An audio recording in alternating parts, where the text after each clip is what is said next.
রাম রাম বন্ধুরা, নমস্কার। আশা করছি তোমরা সবাই খুব ভালো আছো। বন্ধুরা, আজকে আমি তোমাদের জন্য India post office GDS new recruitment 2025-এর লেটেস্ট আপডেট নিয়ে আসছি।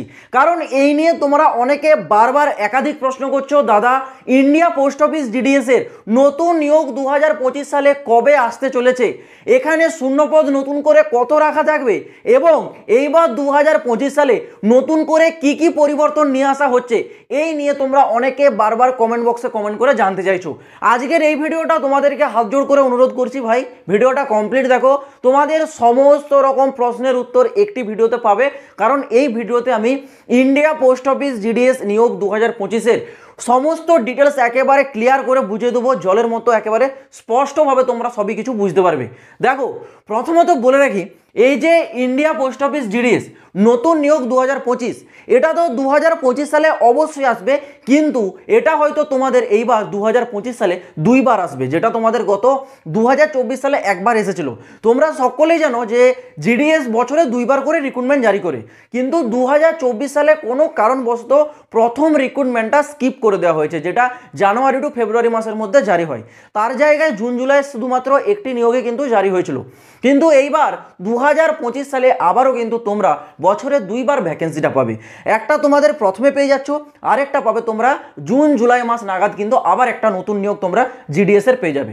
মানে টোটালটা মিলে সারা বছরে ইন্ডিয়া পোস্ট অফিস জিডিএস কিন্তু প্রায় 80 থেকে 1 লাখের মতো শূন্যপদ কিন্তু ফুলফিল করায় প্রতি বছর।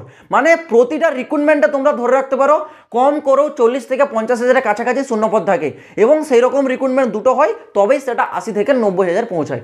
মানে এইবারও 2025 সালে তোমরা কিন্তু অ্যাপ্রক্সলি শূন্যপদ পেয়ে যাচ্ছ 35,000 প্লাস। 35,000-এর ডেফিনেটলি বেশি থাকবে, আমি এটা কম করেও তোমাদের একটা আনুমানিক বলে দিচ্ছি যে 35,000 প্লাস তোমাদের কিন্তু শূন্যপদটা থাকতে চলেছে। এবার এখানে তোমাদের সেম যে তিনটে পোস্ট, সেই তিনটে পোস্টই থাকবে। কি থাকবে? থাকবে বিপিএম মানে ব্রাঞ্চ পোস্ট মাস্টার, থাকবে ABPM assistant branch post master, এবং থাকছে তোমাদের জিডিএস মানে গ্রামীণ ডাক সেবক। এবার এখানে তোমাদের একটা ডাউট আছে অনেকের, যে দাদা এবার কোয়ালিফিকেশনে কোনো পরিবর্তন করছে। দেখো, এই ডাউটটা 2024 সালের প্রথম দিকে তোমাদের মধ্যে আছে, আর বারবার করে আমি এটা ক্লিয়ারও করে দিয়েছি যে ভাই এই ইন্ডিয়া পোস্ট অফিস জিডিএস হচ্ছে একটা গ্রুপ ডি এরও নিচের লেভেলের ভ্যাকেন্সি। তো এখানে কোয়ালিফিকেশন কখনোই 10 থেকে আপডেট করে 12-এ করবে না। এটা তোমাদের যে সিম্পল কোয়ালিফিকেশন 10 পাস সেটাই থাকবে, কোয়ালিফিকেশনে কোনো পরিবর্তন আসছে না। বয়স সীমাটা যেমন আছে 18 থেকে 40 নর্মালি, ওবিসিরা পাবে 3 বছরের ছাড়, এসটি এসসিরা পেয়ে যাচ্ছে 5 বছরের ছাড়। এবার তাহলে তোমাদের পরিবর্তনটা কোথায় এনেছে? দেখো, পরিবর্তন যেটা এনেছে সেটা হচ্ছে তোমাদের দুটো জায়গায় থাকতে পারে, এটা কিন্তু এখনো কনফার্মেশন নয়। প্রথম পরিবর্তন, ফর্ম হয়তো আবেদনের সময় 2025 সালে এইবার শুরুতেই তোমাদের 10th-এর যে মার্কশিট সেটা হয়তো আপলোড করানো হবে, কারণ তোমাদের জিডিএসে এই জিনিসটা বারবার দেখা যাচ্ছে, বারবার প্রচুর ফেক ক্যান্ডিডেট, প্রচুর। একটা ফর্ম যখন তোমাদের আবেদন হয় এবং তার যখন মেরিট লিস্টটা জারি হয়, সেই মেরিট লিস্টে ভাই 95% ক্যান্ডিডেট কিন্তু ফেক থাকে, মাত্র 5% ক্যান্ডিডেটের রিয়েল, বাকি 95% ফেক। এই কারণেই এইবার থেকে তোমাদের হয়তো এই পরিবর্তনটা আসবে। যখন তোমাদের অনলাইনে ফর্মটা অ্যাপ্লিকেশন শুরু হবে, সেখানে 10th-এর যে মার্কশিট সেটা হয়তো আপলোড করানোর অপশন থাকবে, সেখানে আপলোড করতে হবে। এবার যারা রিয়েল ক্যান্ডিডেট, যাদের কাছে রিয়েলি 10th-এর যে মার্কশিট আছে সেটাই তারা আপলোড করবে, ফেক সার্টিফিকেট তাদের কাছে নেই আর তারা আপলোডও করতে পারবে না, কারণ ফেক সার্টিফিকেট ভাই আপলোড করা মাত্র ওটাকে রিজেক্ট করে দেওয়া হবে, কারণ আসল সার্টিফিকেট আর নকল সার্টিফিকেটের মধ্যে একটা পার্থক্য বরাবরই থাকে। ওকে, তো সে আসল সার্টিফিকেটে আপলোড করতে হবে এবং সেই অনুযায়ী কিন্তু এবার তোমাদের সিলেকশন প্রসেসটা হবে। মানে এটা কিন্তু যদি হয় একটা বিরাট বড় পরিবর্তন, এটা হচ্ছে তোমাদেরই জন্য লাভজনক, কারণ অনেকে আছে যারা ফেক ক্যান্ডিডেট, যারা ভুয়ো সার্টিফিকেট, জাল সার্টিফিকেট তৈরি করে ফর্মগুলো আবেদন করে এবং তাদের বারবার মেরিট লিস্টে নাম আসে, এতে তোমাদের হ্যারাসমেন্ট হয়। চাকরি তো তারা পায় না, কারণ তারা ডকুমেন্টস ভেরিফিকেশন রিজেক্ট হয়, কিন্তু এতে হ্যারাসমেন্টটা তোমাদের হয়, যেখানে তোমাদের নাম আসার কথা সেখানে জাল ক্যান্ডিডেটদের নাম চলে আসে। তো এই কারণে এবার এই পরিবর্তনটা নিয়ে আসতে পারে, কিন্তু এখনও অফিসিয়ালিভাবে কোনো প্রকার নোটিশে বলা হয়নি যে এটা তোমাদের লাগু হচ্ছে। যাই হোক, এটা তোমাদের জাস্ট জিডিএস ইউনিয়নের মহাসচিবের তরফ থেকে বলা হয়েছিল যে এই পরিবর্তনটা তোমাদের আসতে পারে। আর দ্বিতীয় যে পরিবর্তন, সেটা গত প্রায় বলতে পারো 20 থেকে 25 দিন আগে একটা নোটিশ জারি হয়েছিল, আমি তোমাদেরকে বলেওছিলাম। কি পরিবর্তন জানো? পরিবর্তনটা এই যে জিডিএস এর নিয়োগ, এটা তো অল ওভার ইন্ডিয়া ভিত্তিক হয়, সারা ভারতবর্ষের নিয়োগ একসাথে জারি করে, কিন্তু হয়তো তোমাদের বলেছিল যে এইবার একটা পরিবর্তন নিয়ে আসবে, যে অল ওভার ইন্ডিয়া ভিত্তিক একসাথে নিয়োগ জারি হবে না, প্রতিটা যে আলাদা আলাদা ডিভিশন, যেমন আমাদের পশ্চিমবঙ্গে যে বিভিন্ন প্রকার ডিভিশন আছে এবং সেই ডিভিশনের আবার আলাদা আলাদা সাব ডিভিশন আছে, তো প্রতিটা সাব ডিভিশনে কোন সাব ডিভিশনে কতজন ক্যান্ডিডেটের প্রয়োজন সেই নিয়ে তারা ভ্যাকেন্সি জারি করবে এবং এক একটা সাব ডিভিশন, ঠিক আছে, সেই সাব ডিভিশনের আশেপাশে যে এরিয়া রয়েছে তারাই আবেদনটা করতে পারবে, তাদের সেখানেই সিলেকশন প্রসেস হয়ে তারাই চাকরিটা করবে।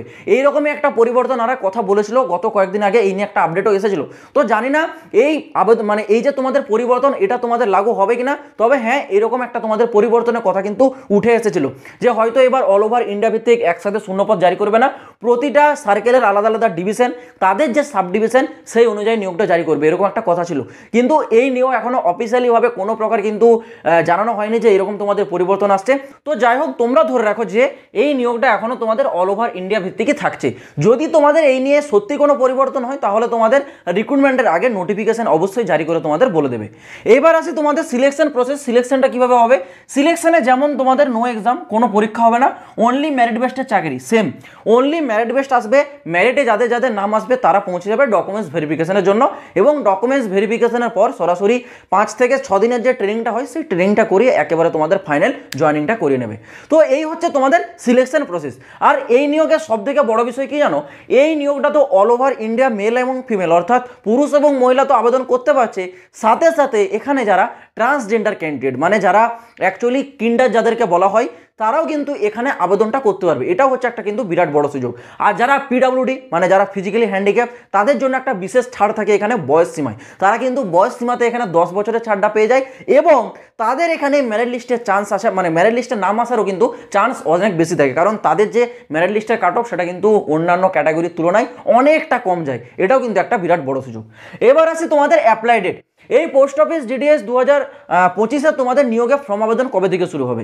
দেখো তোমরা যেমনটা জানো 2024 সালে যে নিয়োগটা জারি করেছিল তার কিন্তু এখনও ডকুমেন্টস ভেরিফিকেশন প্রক্রিয়াটা চলছে এবং সেই ডকুমেন্টস ভেরিফিকেশন প্রক্রিয়াটা শেষ হবে আগামী 12ই জানুয়ারি সামথিং। 12ই জানুয়ারি তোমাদের হচ্ছে সেই ডকুমেন্টস ভেরিফিকেশনের প্রক্রিয়াটা পুরোটা শেষ হয়ে যাওয়ার পর আরও কিন্তু কিছুদিন টাইম নেওয়া হবে যে সমস্ত প্রকার সার্কেলগুলোর কাছ থেকে তাদের ভ্যাকেন্সিটা কালেক্ট করা হবে, কোন সার্কেলে কতগুলো শূন্যপদ মানে খালি রয়েছে, কতজন ক্যান্ডিডেটের সিট খালি রয়েছে, এগুলো কিন্তু তারা এক জায়গায় কালেক্ট করবে ইন্ডিয়া পোস্ট অথরিটি এবং সেটাকে কম্বাইন করে তারপর কিন্তু রিক্রুটমেন্টটা জারি করবে। মানে তোমরা ধরে রাখতে পারো এই জানুয়ারি মাসের শেষ সপ্তাহ নাগাদ কিন্তু এই রিক্রুটমেন্টের নোটিফিকেশন জারি হয়ে যেতে পারে। আর যদি তোমাদের জানুয়ারি মাসের শেষ সপ্তাহে নোটিফিকেশন জারি হয়ে যায় তাহলে তোমাদের ফর্ম আবেদন কিন্তু হয় শেষ সপ্তাহ থেকে শুরু হবে, না হলে পুরো সম্ভাবনা তোমাদের ফেব্রুয়ারি, ওকে ফেব্রুয়ারি 2025 এটা হচ্ছে তোমাদের কিন্তু অ্যাপ্লিকেশনের ডেট থাকবে। ফেব্রুয়ারি মাস থেকে তো ডেফিনেটলি তোমাদের ফর্ম আবেদন শুরু হচ্ছে, এই নিয়ে তোমাদের কোনো মানে চিন্তা করতে হবে না।